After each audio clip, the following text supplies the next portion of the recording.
So ayan mga idol, so dumating na yung ating parcel, yung gagamitin natin sa ating mga airgun, yung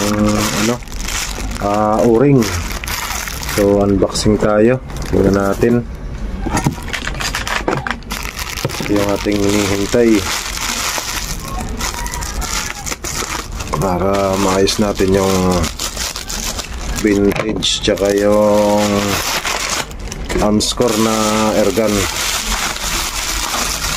yung mga singaw. So o-ring lang to mga kasero.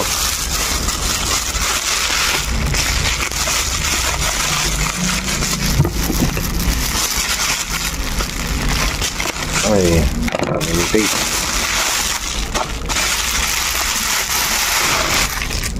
So ito siya mga kasero. Ayan. Ayan laman niya.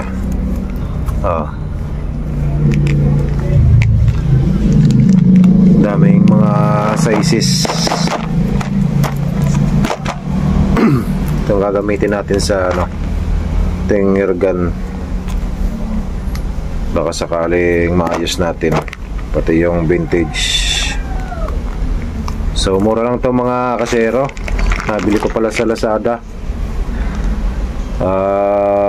Kano ba to? Kasama shipping 120 to. 120 to. Tapos marami na yung laman niya. Nasa ilan ba piraso to? 225 pieces o-ring. So marami na. May mga malalaki. Simula sa malaki, paliit. Ayan.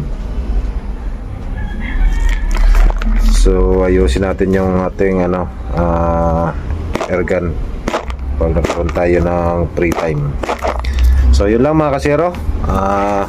Flex ko lang yung ating in order. So okay naman siya. Marami tayong magagamit. Siya lang mga kasero.